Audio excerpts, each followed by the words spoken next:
Ma'am, burglary in progress. Drop the tool and put your hands on the vehicle now. This is my driveway. I'm Judge Evelyn Vance. State your badge number and your probable cause. I don't care who you say you are, ID or cuffs. Turn around. You have no lawful basis to seize me.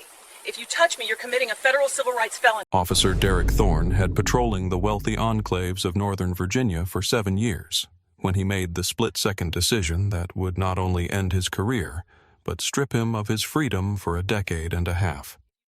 He was 32 years old, physically imposing, and possessed an absolute certainty in his own authority that bordered on arrogance. On a bright Tuesday morning in October, amidst the manicured lawns and autumn leaves of Fairfax County, Thorne responded to a burglary call that should have been routine. Instead, he found himself face to face with a woman standing in her own driveway. What happened over the next 20 minutes, the shouting, the disregard for the law, and the violent arrest of a 62-year-old grandmother would result in a $12 million settlement and a federal civil rights prosecution that sent shockwaves through the nation. Before we dive into the details of this case, I want to know where you are watching from today.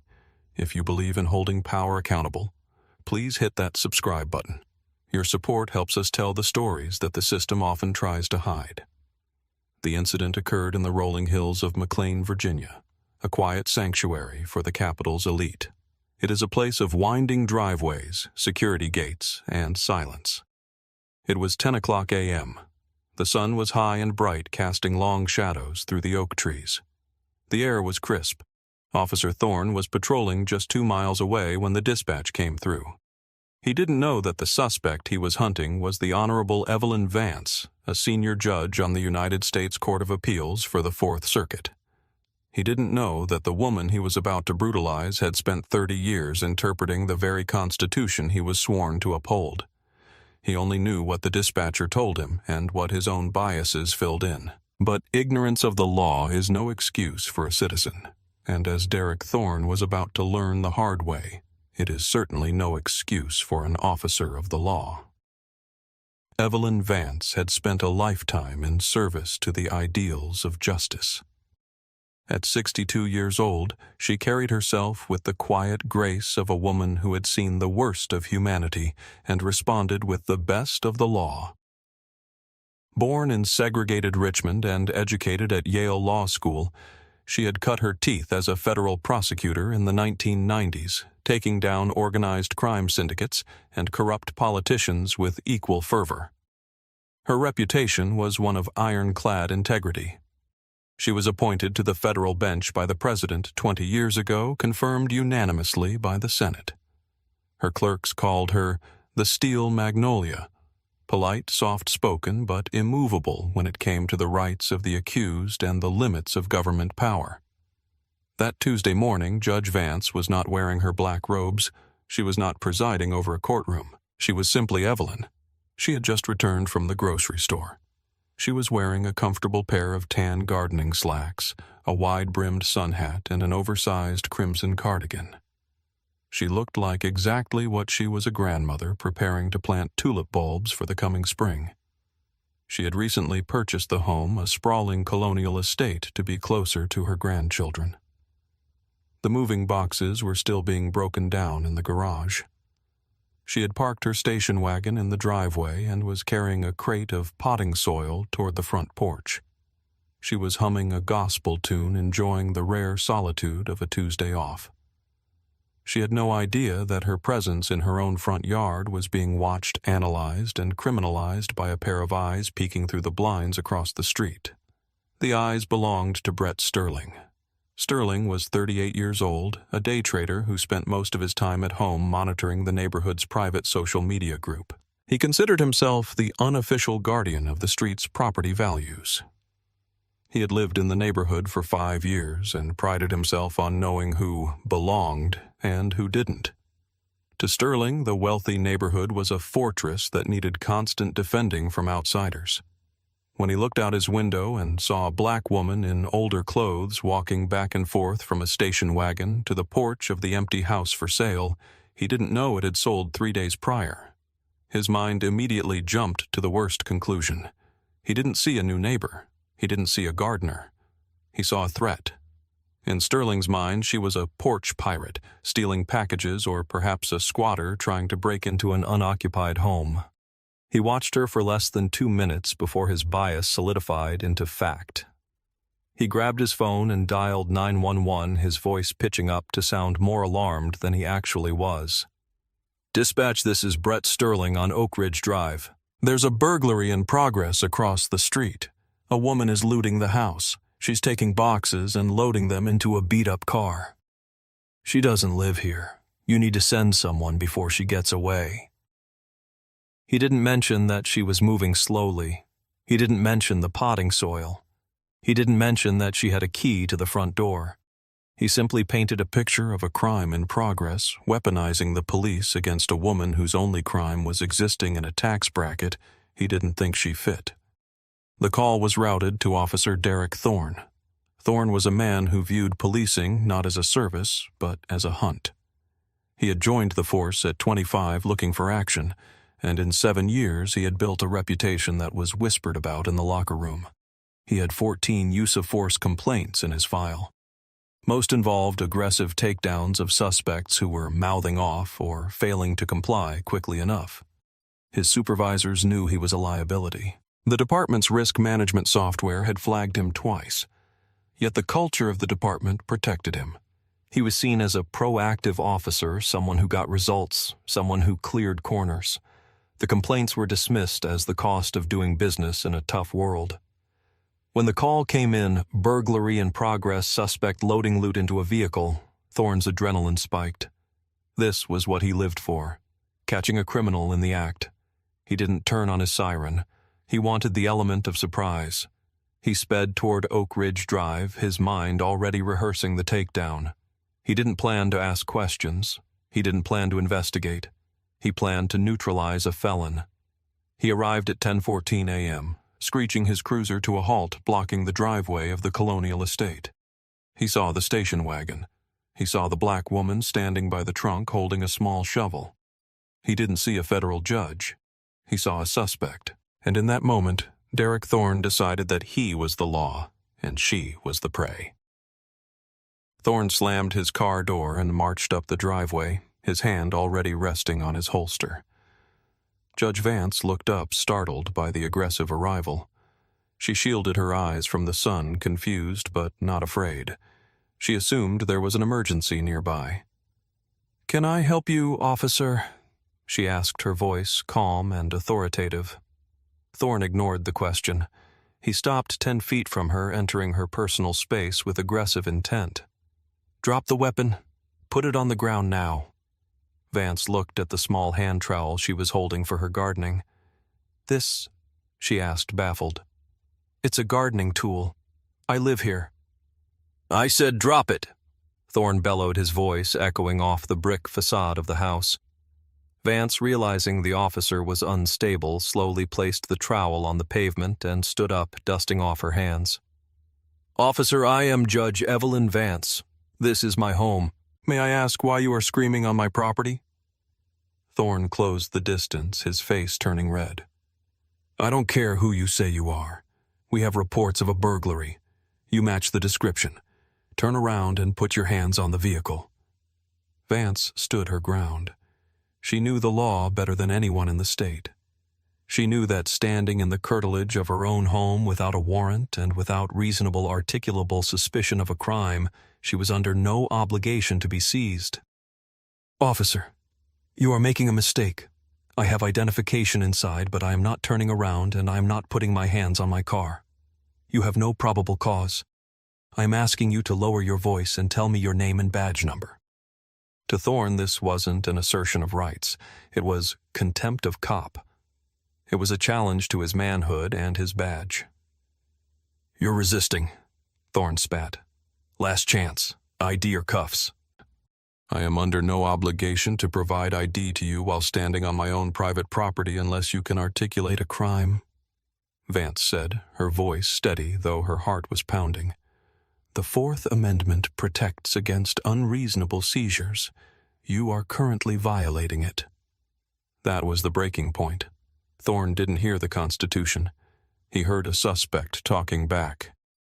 "That's it," he growled. The violence that followed was fast and brutal. Thorne lunged at the 62-year-old woman. He grabbed her left arm and twisted it behind her back with enough force to tear the rotator cuff. Vance gasped in pain, her knees buckling, but she did not strike back. "I am not resisting," she shouted clearly for the benefit of any witnesses. "You are hurting me. I am a federal judge." Thorne didn't listen. He swept her legs out from under her, slamming her face first onto the concrete driveway. Her glasses shattered. Blood trickled from a cut above her eyebrow. Two landscapers working on the lawn next door had stopped their mowers. They were watching, horrified. One of them, a man in his 40s, already had his phone out recording the entire interaction. "Hey, she lives there," the landscaper yelled. "She just moved in. What are you doing?" Thorne ignored them. He pressed his knee into the center of Judge Vance's back, pinning her to the ground as he ratcheted the handcuffs onto her wrists. "Stop resisting," he screamed for the camera, despite her lying perfectly still. "Officer," Vance wheezed, the wind knocked out of her. "You have just committed a federal felony. Deprivation of rights under color of law, 18 U.S. Code Section 242. You will go to prison for this." Thorne laughed, a harsh, breathless sound. "Yeah, sure, lady. Tell it to the judge." He yanked her up by the handcuffs, causing her to cry out in pain again. He dragged her toward his patrol car, past her blooming chrysanthemums, past her open front door. He shoved her into the back seat like a sack of garbage, slamming the door on her legs before she could fully pull them in. He walked around to the driver's seat, sweating, convinced he had just apprehended a dangerous criminal who was lying about her identity. He had no idea that the video of the arrest was already being uploaded to the cloud. The drive to the precinct was short, but for Evelyn Vance it was an eternity of humiliation and physical pain. She sat in the cramped plastic seat, her shoulder throbbing with a sharp, sickening heat. She closed her eyes and began to compose her case. She memorized the time. She memorized the route. She memorized the officer's aggressive demeanor. She was no longer just a victim.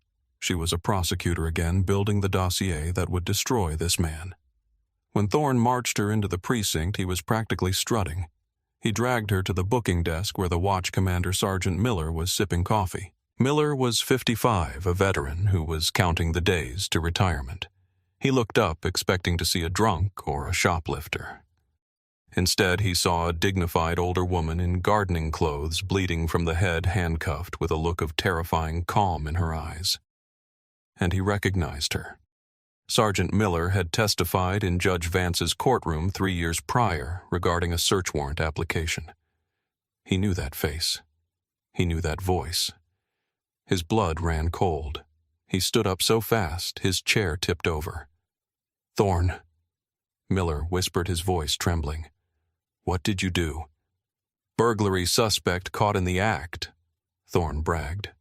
"Refused ID, resisted arrest, claimed she was some kind of judge." Miller ran around the desk, his face pale as a sheet. "Take those cuffs off. Now. Right now." Thorne looked confused. "Sarge, she's a suspect. That is United States Circuit Judge Evelyn Vance," Miller screamed, his voice cracking with panic. "You idiot. You just assaulted a federal judge." The station went silent.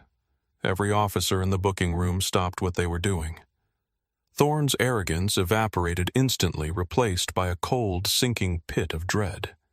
He looked at the woman he had thrown to the concrete. She looked back at him, not with anger, but with pity.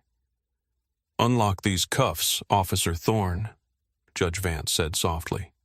"And then I suggest you call your union representative. You are going to need a very good lawyer." Thorne's hands shook so badly he dropped the key twice before he managed to unlock the mechanism.